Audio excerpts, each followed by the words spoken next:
Most people spend their entire lives chasing money, and most of them never catch it. Not because they're lazy or unlucky, but because they're asking for the wrong thing. 3,000 years ago, a young king figured out something that billionaires today are still learning the hard way. His name was Solomon, and when offered anything he wanted by God, anything at all, he didn't ask for gold, he didn't ask for power, he didn't ask for a long life.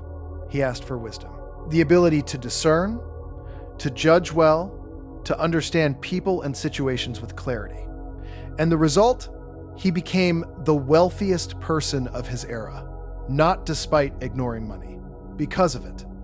That's not just a nice Bible story. It's a pattern that repeats across centuries, cultures, and industries. And once you see it, you can't unsee it. Think about what most people do when they want to get rich. They look for the fastest vehicle, the hot stock, the trending side hustle, the crypto coin someone whispered about at a party. They fixate on the money itself, on the specific dollar amount they want in their account, and they work backward from there, looking for shortcuts. But Solomon's approach was the opposite.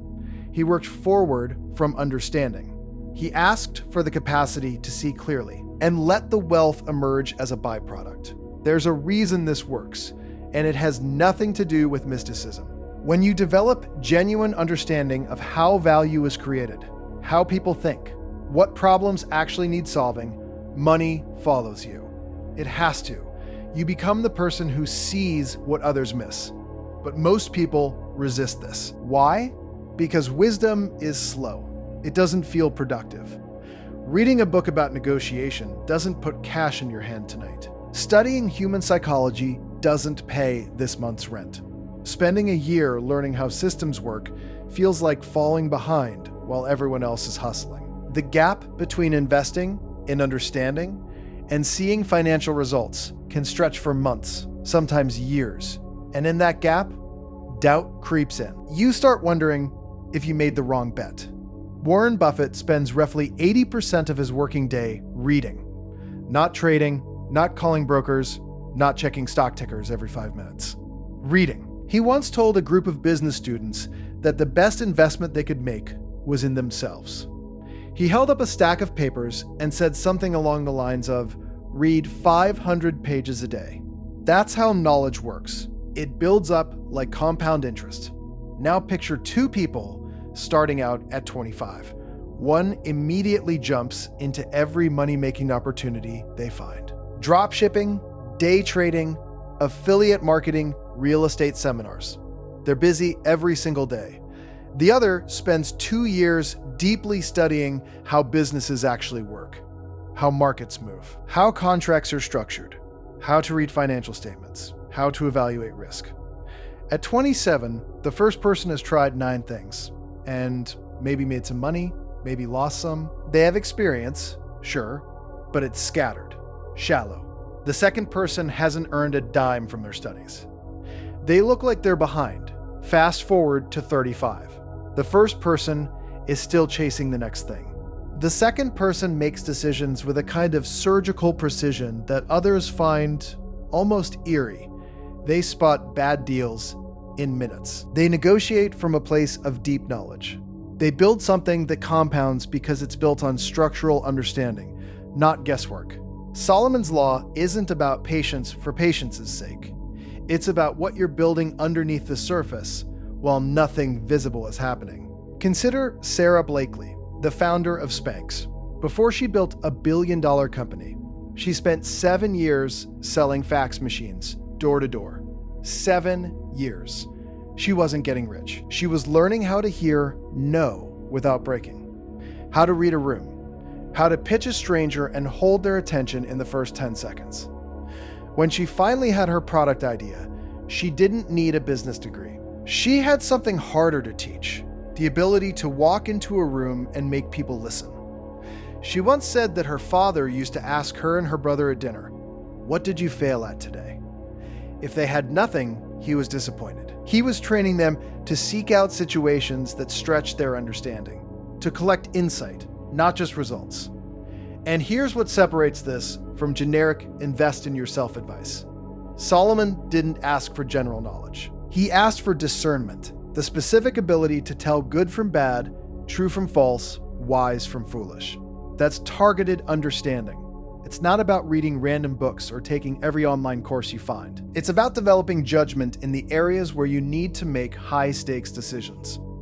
If you want to build wealth through real estate, the Solomon approach isn't go buy a property. It's spending 6 months understanding zoning laws, local market dynamics, how interest rates affect cap rates, what makes a neighborhood appreciate over decades. It's talking to 50 investors before writing your first check. It's boring. It doesn't photograph well for social media. But when you finally act, your first move looks lucky to everyone watching. It isn't luck. It's compressed understanding expressing itself. Charlie Munger, Buffett's longtime partner, called this worldly wisdom. He argued that the people who make the best decisions aren't specialists. They're people who've built mental models from multiple disciplines, psychology, history, mathematics, biology, and can pattern match across domains. When everyone else sees an isolated event, they see a recurring structure. Munger was known for spending more time thinking about why not to do something than why to do it. He called it inversion. Instead of asking, how do I get rich? He asked, what guarantees I'll stay poor? Then he avoided those things. That's discernment at work. That's Solomon's request in modern clothes.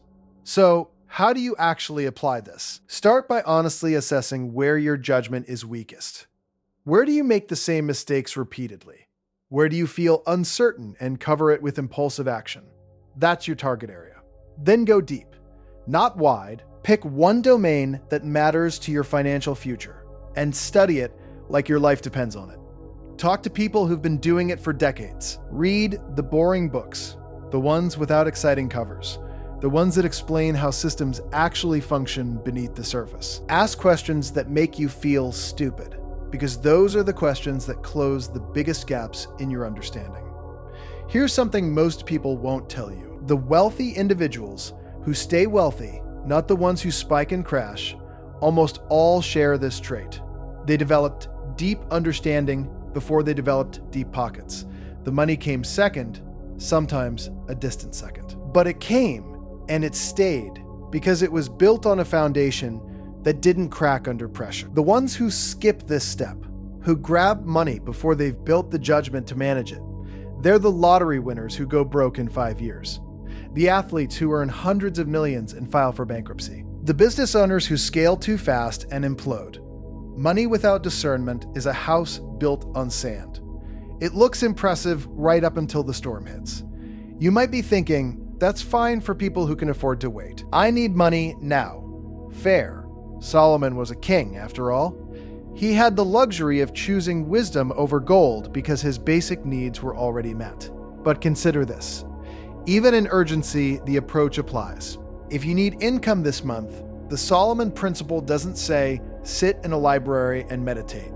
It says, before you act, understand the terrain. Spend 2 hours researching before you spend 20 hours executing blindly. That ratio alone will separate you from the majority of people who jump first and think later. Every decision you make is a reflection of what you understand. Shallow understanding produces scattered results. Deep understanding produces focused, compounding results. The difference between someone who builds lasting wealth and someone who just earns and spends isn't discipline or motivation. It's clarity, the ability to see what's actually happening beneath the noise. Solomon's request wasn't humble or modest. It was the most ambitious thing he could have asked for. He essentially asked for the master key, because with discernment, you can evaluate any opportunity. You can spot deception, you can build things that last, you can lead people, you can negotiate from strength. You can adapt when conditions change. Every other asset, money, power, influence, flows downstream from the ability to see clearly and decide well. So stop asking for the money. Ask for the thing that makes money inevitable. Study what you don't understand. Sit with complexity instead of running from it. Let yourself be a beginner for as long as it takes to become genuinely dangerous in your field. The world is full of people chasing checks. It has almost no room left for people who truly understand how value works. Be the second kind. The checks will find you. If you got value from this, subscribe and share it with one person who needs to hear it. Your next move isn't to find another money hack. It's to pick up the one book, start the one conversation, or ask the one question that deepens your understanding of the game you're already playing. Do it today, not because it'll feel productive, because 6 months from now, you'll make a decision that changes your trajectory. And this is the moment that decision started forming.